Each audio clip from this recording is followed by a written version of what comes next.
மீறலால் மட்டுமே அடக்குமுறைகள் உடையும். ரொம்ப சிம்பிள். இது உனக்கு எதிரான அடக்குமுறைகள் எப்போ உடையும்னா, நீ கட்டுண்டு கிடக்கக்கூடாது. உனக்கு அத்து போட்டிருக்கான அந்த அத்துக்குள்ளே நீ முடங்கி கிடக்கக்கூடாது. அதை மீறணும். அதை மீறது எப்போ தனிநபராக முடியாது, ஒரு அமைப்பாகத்தான் முடியும். அதை மீறுகிறவர் தனி ஆளார கோயிலுக்குள்ள நுழைவேன் அப்படின்னு போனால் தீர்த்து கட்டிடுவானுங்க. ஒரு அமைப்பாய் திரண்டு நான் கோவிலுக்குள் நுழைவோம் அப்படின்னா ஒன்றும் பண்ண முடியாது.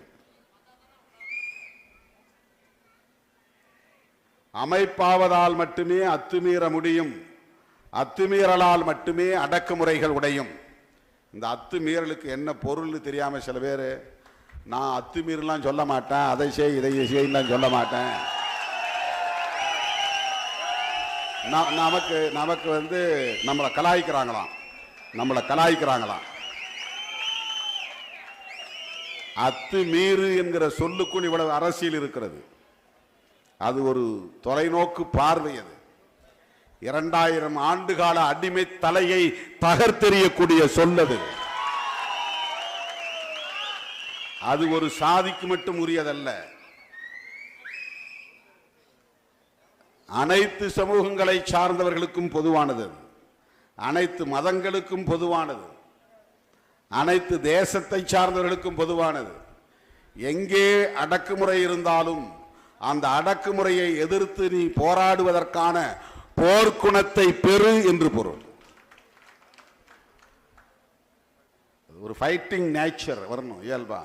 நீ சொல்லிட்டா கூட்டம் நடத்தக்கூடாதுன்னா நாங்கள் போய் உடனே சரிங்க சாமிட்டு வந்துடுவோமா? கூட்டம் நடத்துவோம்.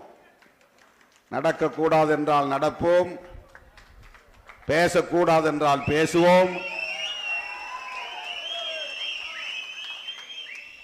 இந்த இடத்தில் நுழையக்கூடாது என்றால் நுழைவோம். எங்களுக்கும் அனைவருக்குமான உரிமைகள் உண்டு என்பதை சொல்லுகிற அந்த குரலுக்கு பெயர்தான், அந்த பொருளுக்கு பெயர்தான் அத்துமீறு என்பது. அடங்க மறு அத்து மீறு. அத்துன்னா ஒரு பார்டர்னு அர்த்தம், ஒரு எல்லைன்னு அர்த்தம், ஒரு கோடுன்னு அர்த்தம், ஒரு வரம்புன்னு அர்த்தம். அத்துங்கிறது தமிழ் சொல் கிடையாது, அது வடமொழி சொல் தான், வேற ஏதோ ஒரு மொழி. அத்துன்னா ஒரு எல்லைன்னு அர்த்தம்.